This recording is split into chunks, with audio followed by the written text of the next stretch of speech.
The Charles Adler Show starts now. Starts now. Love those two words. Also love the two words Max Fawcett, not just because I enjoy talking to him.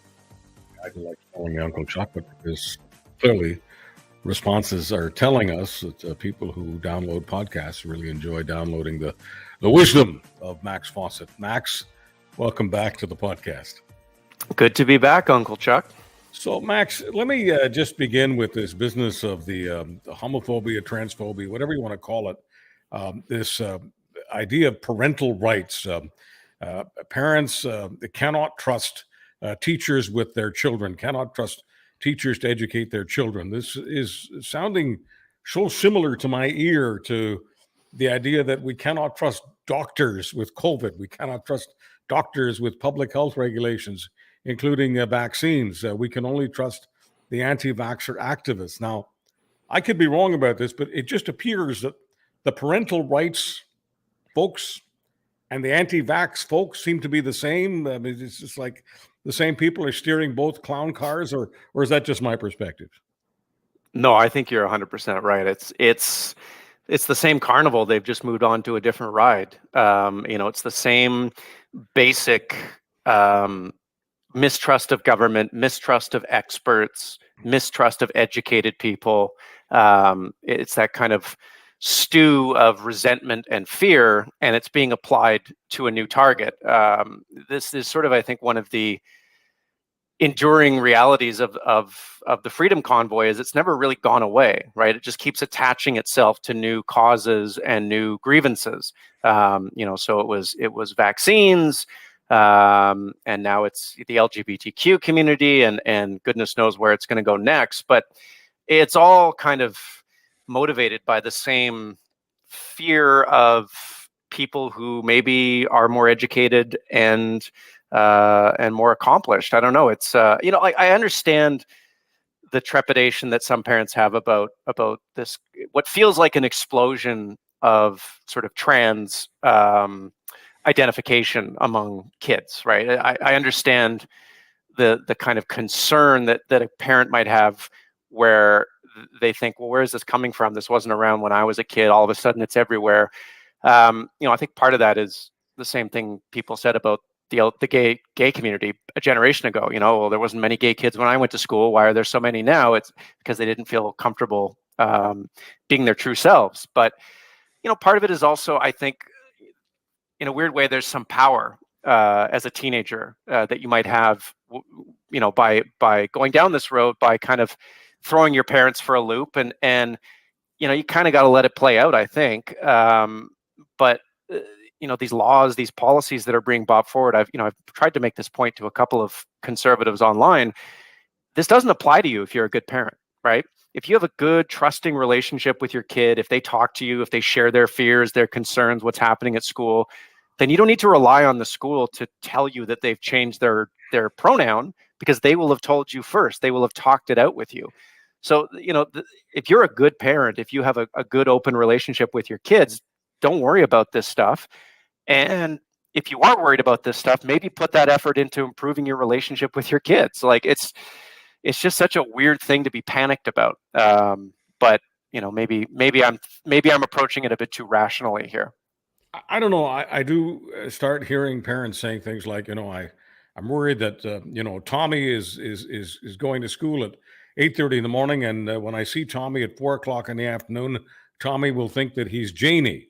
When I first heard this stuff, I thought, this is absolutely insane. But I can't call it insane in the sense that I can't pretend that sane people aren't involved in this kind of thinking and this kind of fear. Can we just start with biology? Because I tend to choose science over gossip. What does the biology tell us about the percentage of human beings who we think want to transgender? Oh, goodness. I am speaking well out of school here. I didn't take biology in high school. I was one of those kids who opted for physics and chemistry instead. But, if memory serves, I think it's in the neighborhood of 1% to 2%. It's not a huge number.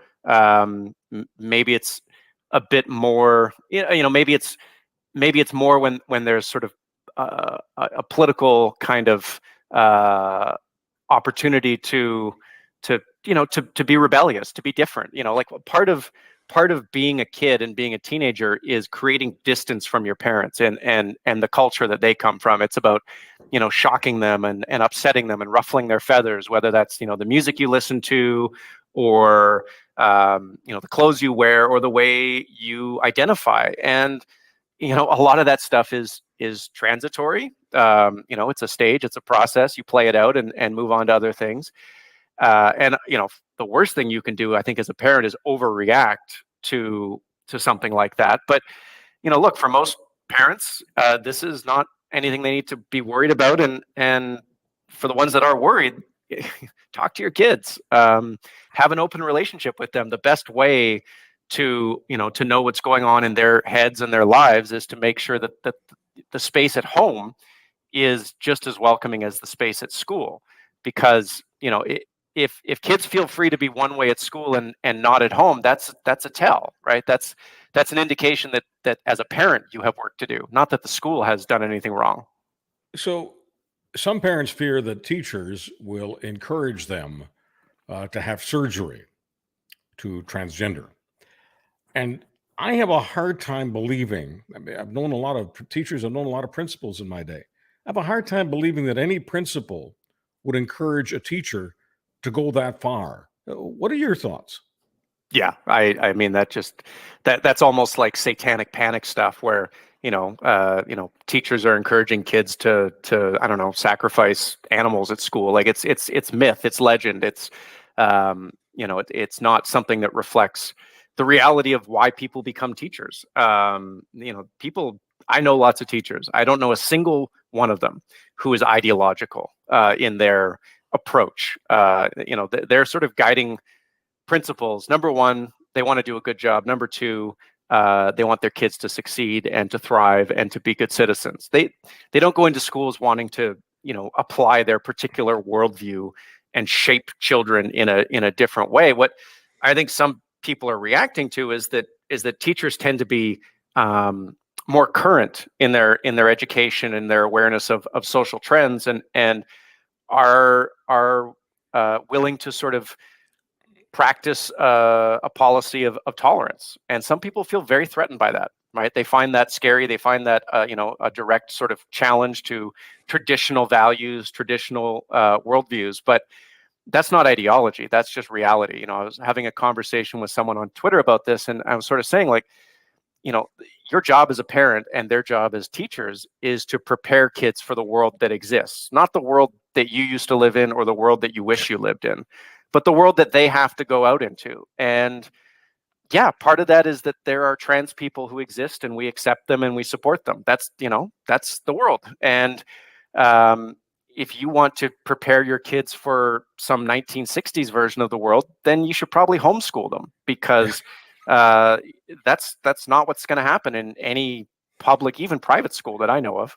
Yeah, you're much kinder than I am. I usually just say to folks, if you turn on the cable guide that most of us have, because most of us still have cable, and you don't see Leave It to Beaver on the guide, it's because Leave It to Beaver left TV a long time ago, and Leave It to Beaver is not returning to TV. It's not returning to the classroom. Let me ask a basic question, though, in terms of what is being taught and not taught, because among all of the fears of what is or isn't going on in schools, there is this fear that math, science, English, French, history, the basics are not being taught, that the entire school curriculum is being dominated and hijacked by these culture wars. Yeah, I mean, I think that there is more space for, tolerant social values, identity-based things than there was in the curriculum 20, 30 years ago. And I think there's a legitimate conversation to be had about whether there needs to be more of a focus on, quote unquote, the basics. I do think that, math education is super important. I think financial literacy is incredibly important for kids to have coming out of high school. I think you can make, and conservatives can make, a very good case around that there needs to be more focus on tangible life skills and less focus on sort of celebrating people's identity. But it's odd that that always ends up focusing on minorities. It always focuses on the LGBTQ community. It always comes back to the same group. And it sort of makes me wonder whether it's not really about the back to basics stuff. It's about they don't want kids being taught that it's okay to be gay, that it's okay to be tolerant of other ways of being. And to me, that's a couple of bridges too far. It's interesting. In Alberta, we had this conversation with the previous government where Jason Kenney brought in this curriculum that was very sort of Leave It to Beaver inspired. It was all about learning about Roman history and Greek history and ancient history, and it was a very classical education, and it did not survive contact with the public, because I think the public understood pretty quickly that this was an attempt to teach people and orient people to a very sort of Western Eurocentric version of the world that we don't live in anymore. I think there are good, interesting conversations to be had about what should be taught in the curriculum, but we are wasting way too much time and energy with this sideshow, around basically outing trans kids that's happening in Saskatchewan, that's happening in Ontario, that happened in New Brunswick. Conservative premiers are seeing that this is an effective wedge issue for them, that parents are sufficiently unaware of the issue or scared of the issue that they can kind of use it to distract them. And to me, that's just unproductive. So some of these conservative premiers, and I guess the latest would be Doug Ford in Ontario, are seeing pollsters like Angus Reid agree with them. If you look at an Angus Reid poll on the question of should teacher tell the parent or keep it from the parent that Johnny or Janie wants their pronouns changed, Angus Reid says the overwhelming majority of those who want to weigh in on the issue weigh in on the side of what you're calling conservative ideology. Yeah, I mean, I think part of that is the way the question is asked. If you ask parents if they want things withheld from them, most people are instinctively just, based on the way it's been framed, going to say, no, I want all the information. I think if you frame that in a different way, you would get a slightly different response. But, public opinion is not always the best guide for these sorts of things. I would submit to you that, a couple of generations ago when corporal punishment, was thought to be a useful parenting technique, if you'd ask parents, do you support corporal punishment? Vast majority of parents would have said, absolutely, I do. And guess what? It turned out to be a really terrible idea. So I'm not sure that you can hide behind a consensus on an issue like this when people are still largely uninformed about what's really going on, and when society is moving in a direction where this could change pretty quickly. It's also interesting to me that premiers like Doug Ford are hiding behind public opinion on this, but on things like climate change, they don't seem nearly as interested in what the public has to say. They aren't guided by that at all. It's very sort of convenient use of that as a political shield. But look, this is what we've seen in the United States: is the Republican Party does not do traditional Republican policies anymore. They don't advocate for lower taxes. They don't advocate for smaller government. They don't advocate for individual responsibility.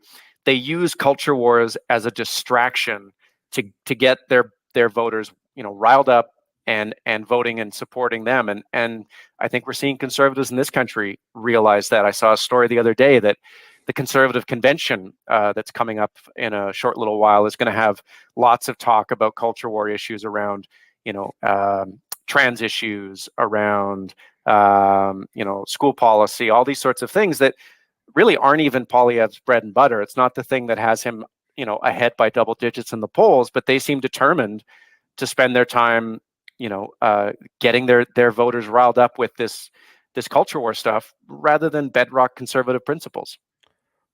Is it, just as a practical matter, is it possible they're going to focus on culture wars as opposed to smaller government and lower taxes and climate change and even housing? It's simply because the culture wars business really animates the base in a way that nothing else does. I think so. I think climate change is one that does animate the base, but not in a way that's helpful for conservatives when they want to win elections. So, Yeah, I think they may use this as fuel to keep their base riled up. I think also the smarter minds in the conservative uh, leader's office, and believe me, they do exist. Understand that the cost of living issue could be off the table by 2025 when we have an election. We know that inflation is coming off the boil. We know that the numbers are trending in the right direction. So, but in 2 years' time, it could be a much less pressing issue. And I think they understand that they need to have something else at the ready to keep people engaged and animated and willing to, open their wallets and volunteer for them, because that is sort of how the Conservative Party and conservative parties are operated now. They have this small group of very intensely loyal, very intensely intense supporters who donate money, volunteer, and they need to keep them constantly in the game. Max Fawcett, I know that you're spending a good deal of time in your National Observer columns, all of which are must-reads, in my opinion, on the issue of housing, because we have a genuine housing crisis on several levels in this country. We've got a very intelligent new minister of housing, federal housing. This would be Sean Fraser, who's the former immigration minister. Now, the other day, the current immigration minister, Miller, said that, and correct me if I'm wrong about this, because the number just seemed really high, said that this year, 900,000 people in this country are not from this country because they came here recently to study. That is, the universities have brought in 900,000 people from different parts of the world. Does that number seem high? I thought it was 800,000, but I mean 800,000 or 900,000. It's an insane number. It's crazy, and it's funny because I've been aware of this for over a decade. That post-secondary institutions were kind of told a while back, basically, you're not going to get much more funding from the government. Find your own sources. And they realized that bringing in foreign students to study was a bonanza. You can charge them much more in tuition. They tend to stay in your residences. That there's just a very good revenue stream there. And so, what we saw was just this massive build out of infrastructure and a student body that wasn't from Canada. It through no fault of anyone's. They were simply responding to incentives. But I remember like Capilano College in Vancouver, where my mom used to teach. I had friends go there. It just magically got upgraded to a university. Now, it didn't offer a Bachelor of Arts program. It wasn't really a university. Why did they upgrade it? Because the name university made it more attractive to international students. This same thing happened in Alberta. It happened in Ontario with Ryerson, here with Mount Royal. It was this sort of reorientation of the entire post-secondary institution universe towards attracting this new stream of applicant. And yeah, that had a big effect on the housing market, because unfortunately they weren't building 900,000 units of housing for all these students, and so they were renting in nearby houses, condos, apartments, what have you, and chewing up the supply that used to be kind of available for other people. And I've been kind of raising the warning flag about this for a while, that the consensus that we have in this country around immigration, that it's good, that it supports economic growth, that we all generally it's a thing that distinguishes us from most countries in the world, certainly the United States. That is not guaranteed. That is not written in stone. And if especially young people start looking at the housing market and realizing that they're paying $3,200 a month for a one bedroom, in part because the federal government is letting so many people into the country to study, they're going to have a response, and it may not be the response that any of us particularly want to see. So, it's interesting that the feds are kind of just getting their heads around this now, when I know people have been warning them about it for quite some time. But yeah, it's a big problem, and I'm not entirely sure how they address this without there being some sort of collateral damage. Well, this is just what I'll call my common sense political mind. You cannot succeed as a federal liberal without getting the people under the age of 45 voting for you. It's just not possible. So I do not understand why the Liberals would allow a situation like this to fester, one in which the demographic that is most heavily involved and most highly aware is the demographic of people between the ages of 18 and 45 for the most self-evident reasons. They're the ones who are involved in this opportunity. If some people want to, if you're a landlord, I guess it's an opportunity of looking at one bedrooms at $3,200 in this country when you're not really making any money. You're existing on student loans.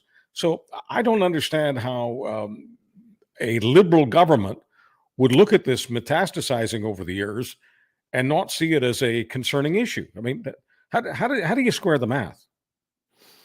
I mean, part of it is I think willful blindness. I can't remember who said this, but I think it was Paul Wells, but I'm like 90% sure. But there was an anecdote about a senior public servant who in the federal government who expressed shock that the foreign student program, the visas that they were giving students to come study here were really being used and being marketed by universities as a very short path to landed resident status and a path to living in Canada.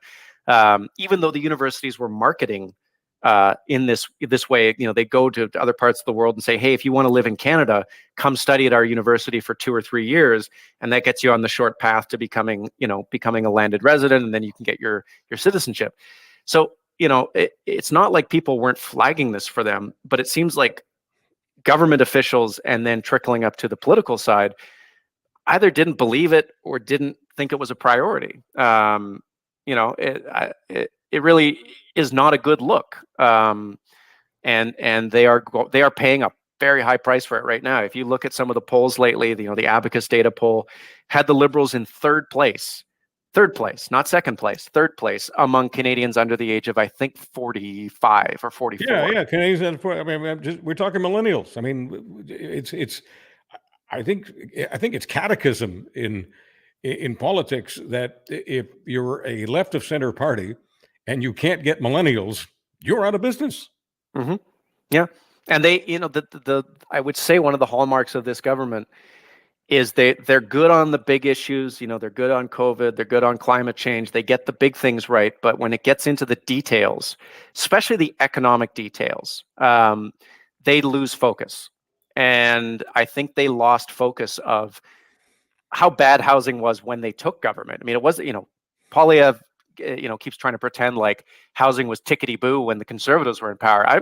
Living in Vancouver and Toronto, it was not good.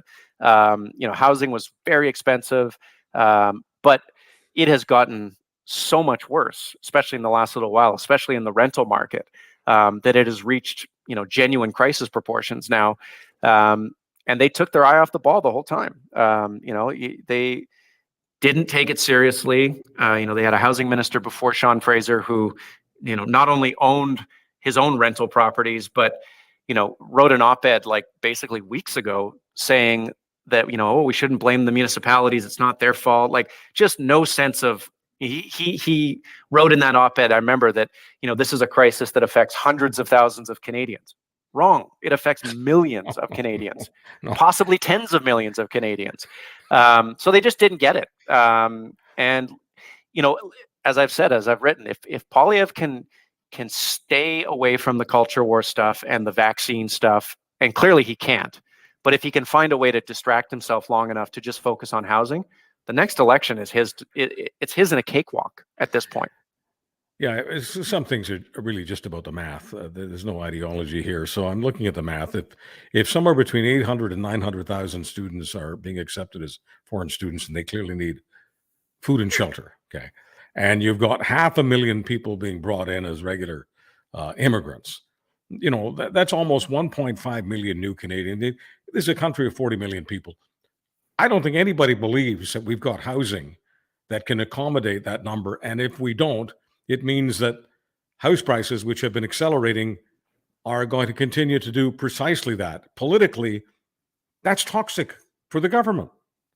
Absolutely. And the fact that and again, yes, that there is, provincial aspect to this issue because, education and housing is largely a provincial issue, but the federal government is the one that is allowing this number of people to come in. So they have to have their eye on the ball and have a commitment or some sort of guarantee that for each student that is brought into this country, there is an additional unit of housing, student housing, that is being built or maintained for them.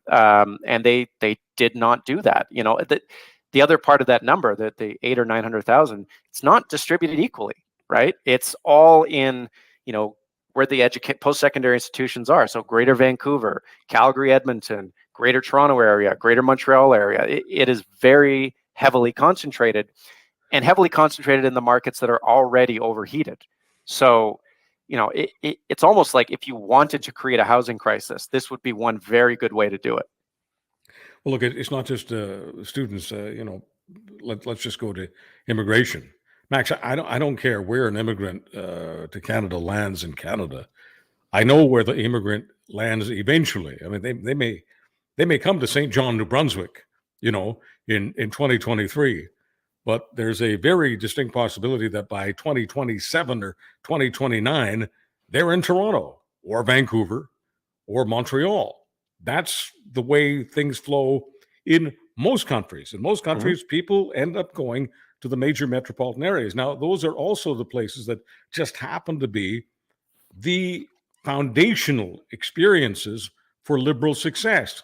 If Liberals don't succeed in Vancouver, Toronto, and Montreal, once again, they're out of business. That's why so much of this, to me, appears to be a no-brainer. Yeah, I mean, look, it's a no-brainer to me too. It's kind of baffling that it isn't a no-brainer to the Liberal Party. I think, to some extent, they take their success in those places for granted. In the same way that Conservatives, quite rightly, take their success in the prairies for granted. But things can change. I reminded of the '93 election where I grew up believing that there would always be two, basically the Liberals and the Progressive Conservatives, and the NDP would be kind of in the mix. And all of a sudden, the Progressive Conservative Party just vanished. So things can change in politics very quickly. And do the Liberals have enough time to undo some of this damage? They're not going to fix the housing market in 2 years. That's for sure. What they can do, as I've written about this, they can move mountains in the same way that they did during COVID and show people that they take it seriously. And then the battle becomes, who do they trust more? Do they trust Poilievre and his promises, or do they trust Trudeau and his promises? And I think they have a better shot there. But right now, what they've been serving up to people, especially young people in cities, is a government that has been in power while the situation got noticeably worse and rhetorically doesn't seem to care, and a Conservative leader who maybe they don't trust, maybe they don't like, but rhetorically, he gets it. He talks about it in the same way and with the same passion that young people do right now, right? And at the very least, the Liberals have to find a way to show young people that this is at the top of their list, not fifth, not seventh, but number one. Max, I need to ask you something that I don't expect a yes or no answer on, but I think it's worthy of discussion as things move forward and we look at these numbers. In a liberal democracy called Canada, should we at some point accept the notion that there is a universal right, universally, to access to affordable housing? A universal right to access affordable housing. Is that what tomorrow's Canada is all about? Yeah, that's an interesting one. I struggle with that. I struggle with that on a number of levels, not least because I mean, again, I'm not a lawyer, but it feels like it would be hard to enforce that right. It feels like where you get into sort of definitional issues of affordability, things could get very kind of tricky. But I think Canadians have the right to enforce a political consensus, just as they do around healthcare, that access to affordable housing is something that must exist, and if it doesn't exist, we will change the government to one that will give it to us. But I think, and I'm working on something about this that I don't know, next couple of weeks I'll write about it. But the problem with the way we're talking about housing right now is it still isn't an honest conversation. We're still talking about it like the government can magically cut house prices in half without hurting people, right? Polyev says, well, I'll get rid of gatekeepers and bring home more housing, and that'll fix the problem. How is that going to fix the problem? If the only way that fixes the problem is if it meaningfully reduces house prices, and that wipes out a whole generation of people who bought over the last few years. Ironically, it hurts young people much more than it hurts, older Canadians who have paid their houses off or who, have very small mortgages now. So there are always going to be trade-offs in this conversation. I think we have to get past this simplistic, like, well, we'll just let the market build more housing and everything will be better, to how do we build the right kinds of housing that take pressure off in the places where we have the most pressure, and how do we actually create real affordability? So there was a report that was released recently from a group of developers and housing experts, including a guy named Mike Moffat, who's sort of everywhere in this conversation right now, and it really focused on seniors housing, student housing, and co-op housing. The government can play a role in building and maintaining affordability in those places. I think that's a really good place to start. Like I grew up in a co-op in Vancouver. My mom, did not have any equity to give to me, but she also was able to raise me in a place where, things were affordable. We lived in a good neighborhood. We had great neighbors.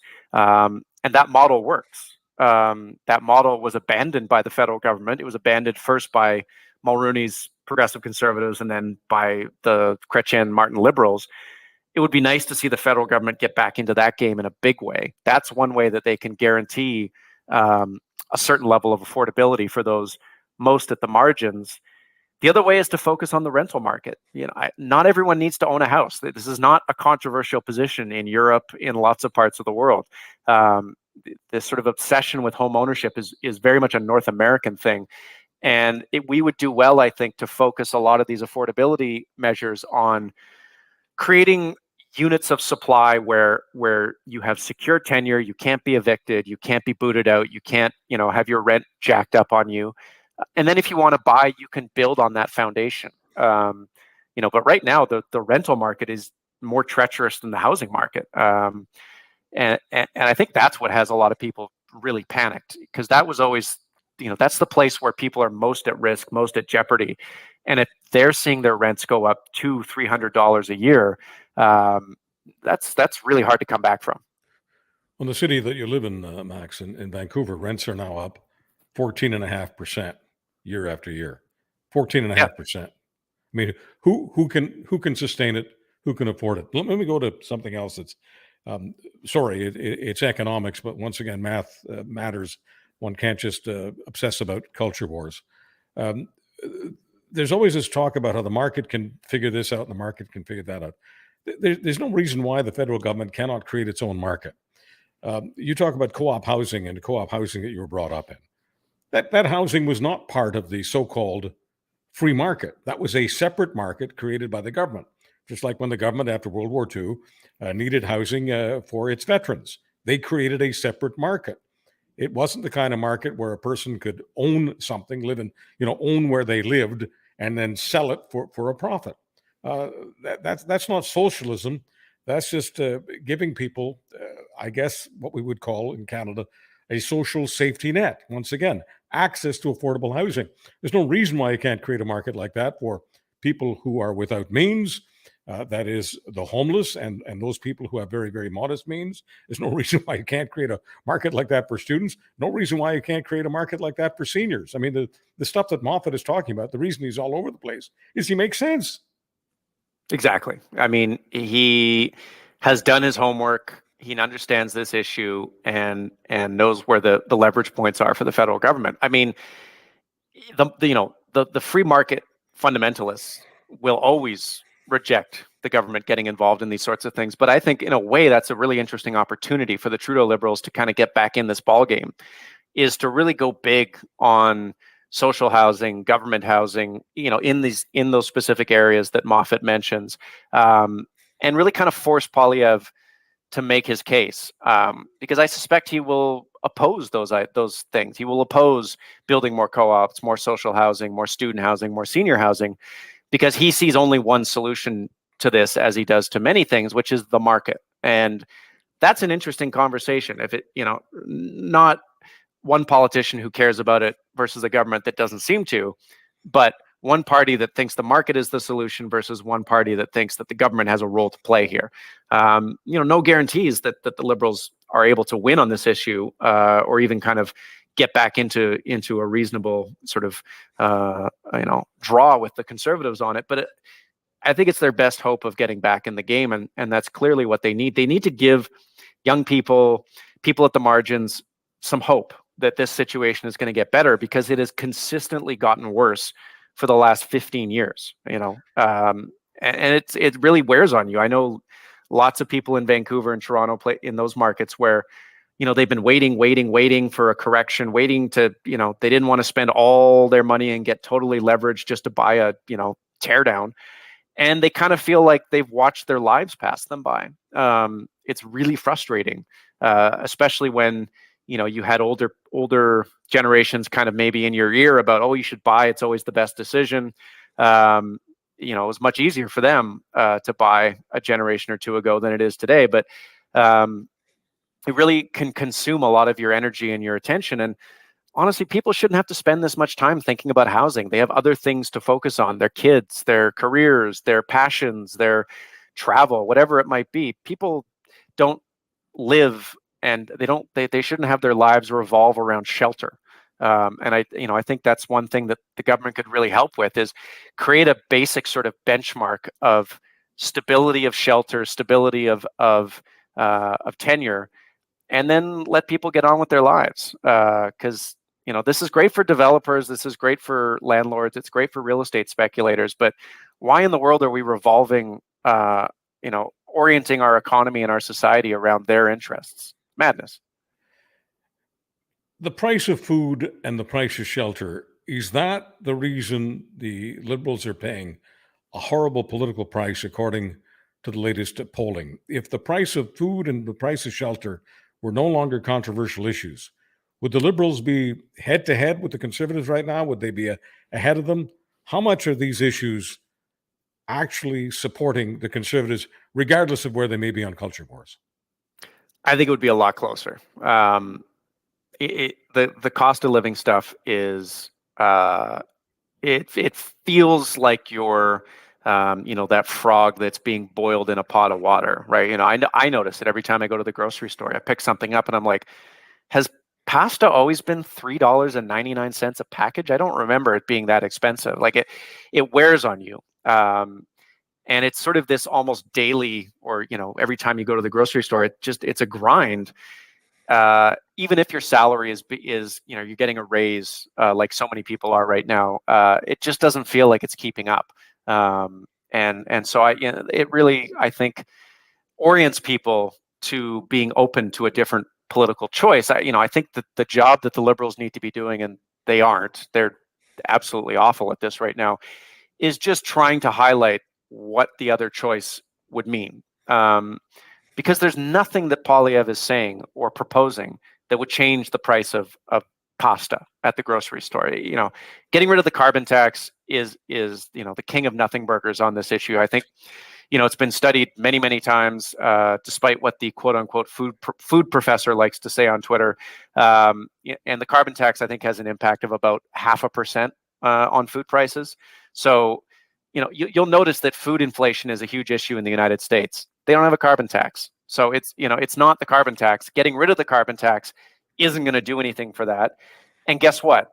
The rebate, which again, the Liberals have not communicated well, but the rebate actually benefits the lowest income Canadians. The 20% poorest and the 20% above them are net beneficiaries, even when you include the modeled economic impact. So if you're trying to help people at the bottom of the ladder, getting rid of the carbon tax and the rebate is probably one of the dumber things you can do.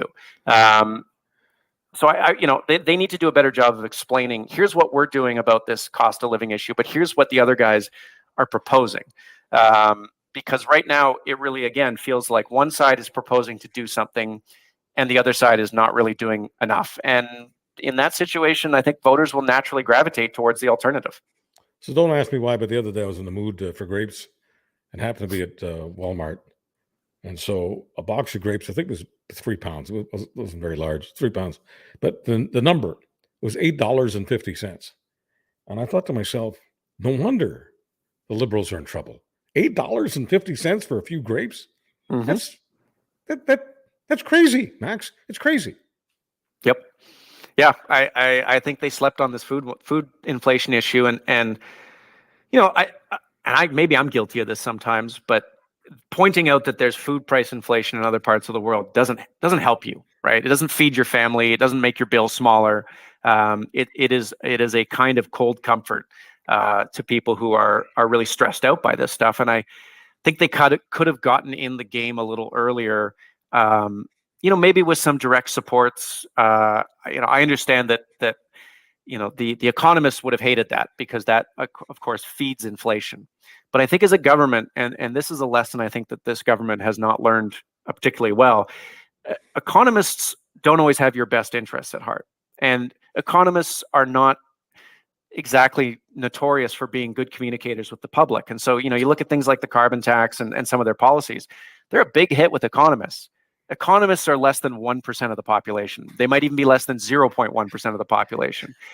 And you need to orient your policies in a way that regular people can understand and appreciate. It's why, the approach to climate change that the Americans are using is I think way more popular and way more durable, because people don't see it every time they fill up or every time they go to the grocery store. They just go, well, the government's spending some money somewhere on incentives for industrial projects, and I guess that's a good thing. It doesn't bother me. They don't see the cost showing up on their tax bill.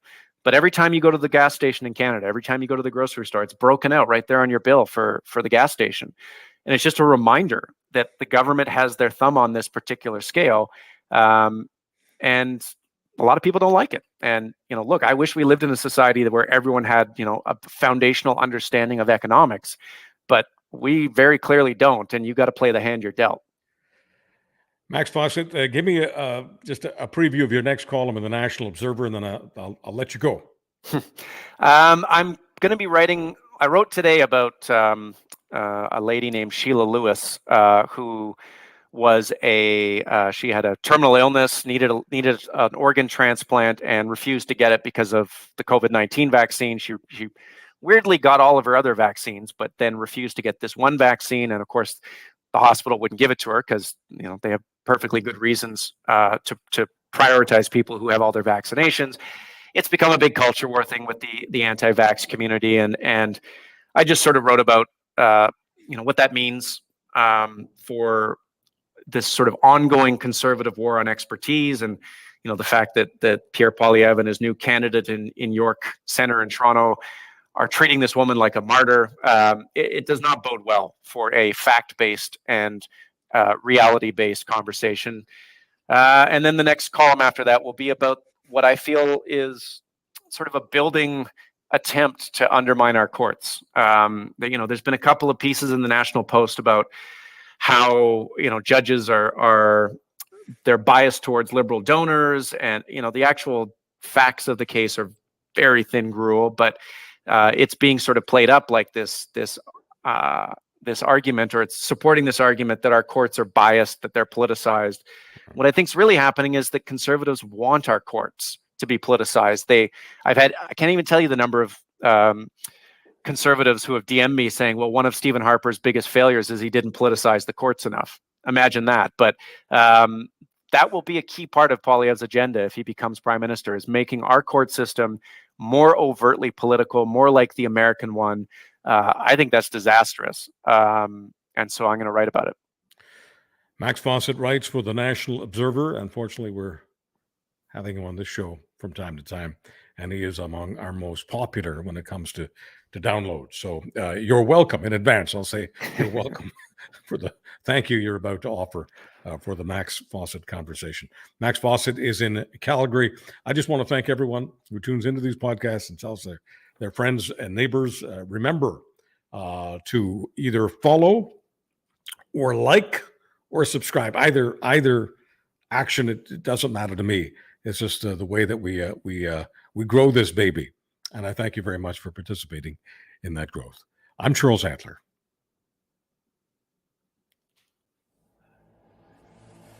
Catch Charles Adler Mondays on Real Talk with Ryan Jesperson. Twice a week in the Winnipeg Free Press. And every day at CrierMedia.com.